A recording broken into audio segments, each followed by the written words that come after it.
Hi hello வணக்கம் நண்பர்களே. இப்போ நம்ம எங்கே போய்ட்டுருக்கோம் பார்த்தீங்கன்னா, மீண்டும் வழக்கம் போல தாங்க நம்ம சின்னமுட்டம் மீன்பிடி துறைமுகத்துக்கு மீன் வாங்க தான் போய்கிட்ருக்கோம். அதான் இப்போ கன்னியாகுமரியில் திரும்பி போயிட்டே இருக்கோம் சின்னமுட்டத்தை பார்த்து. இதாங்க மீன்பிடி துறைமுகத்தோட என்ட்ரன்ஸு. இப்போ நாங்கள் அப்படியே உள்ளே போயிட்டோம். ஏகப்பட்ட வண்டிங்க வந்துட்டு போயிட்டு இருந்துச்சு. நாங்கள் நேராக உள்ளே போயிட்டோம். சரி போயிட்டு இன்றைக்கி கொஞ்சம் சீக்கிரமாக போயிட்டோம். ஒரு 8:30 9 மணியில் இங்கேருந்து கிளம்பி போயிட்டோம். வலையெல்லாம் நல்லா ரெடி பண்ணிகிட்டு இருந்தாங்க, மீன்பிடிய வலையெல்லாம். உள்ளே போய் பார்த்தா மீன்கள்லாம் ஏற்கனவே வியாபாரங்கள் ரொம்ப ஸ்பீடாகவே நடந்துட்டு தான் இருந்துச்சு.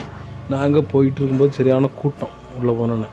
சரி இன்றைக்கி பார்த்தீங்கன்னா கொளிச்சாலை இந்த மீன் தான் ரொம்ப ஃபேமஸாக ஓடிட்டு இருந்துச்சு. இப்போ நீங்கள் பார்க்குற மீன்லாம் அதுதான். எல்லா இடம் இந்த மீன் தான் இருந்துச்சு. இந்த பார்த்திங்கன்னா இந்த மீன் வந்து ட்ரக்கிலேருந்து இறக்கி நமக்கு ஏலத்துக்கு கொண்டு போய்ட்டுருக்காங்க. இப்படி தான் வரும். போட்லேருந்து ட்ரக்கில் லோட் பண்ணி ட்ரக்கிலேருந்து மறுபடியும் இறக்கி நமக்கு ஏலத்துக்கு கொண்டு வருவாங்க. நம்ம அந்த கூடை இவ்வளவு அப்படின்னு சொல்லி ஏலம் விடுவாங்கள்ல, அந்த ஏலத்தை எவ்வளோ பிடிக்கிறோமோ அந்த ரேட்டில் நம்ம வாங்கிட்டு வந்துக்கலாம்.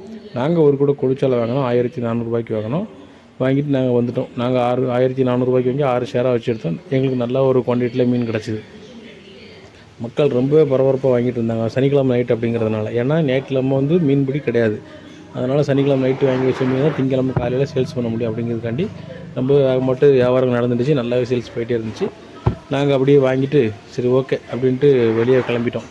கிளம்பி இதை நம்ம கன்னியாகுமரி ரவுண்டானா சுற்றி நம்ம வீட்டுக்கு போயிட்டே இருக்கோம்.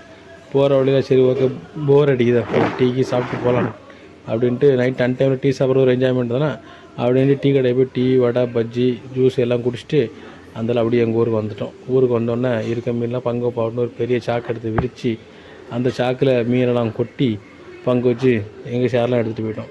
நீங்கள் இதே மாதிரி ஆர்வருக்கு மீன் வாங்க போவீங்களா? உங்கள் ஊரில் மீன்லாம் எப்படி வாங்குவீங்க அப்படிங்கிறத கமெண்ட்டில் சொல்லுங்கள். நம்ம வீடியோஸ் உங்களுக்கு பிடிச்சிருந்துன்னா நீங்கள் லைக் பண்ணுங்கள், ஷேர் பண்ணுங்கள், கமெண்ட் பண்ணுங்கள், சப்ஸ்கிரைப் பண்ணுங்கள். நன்றி, வணக்கம்.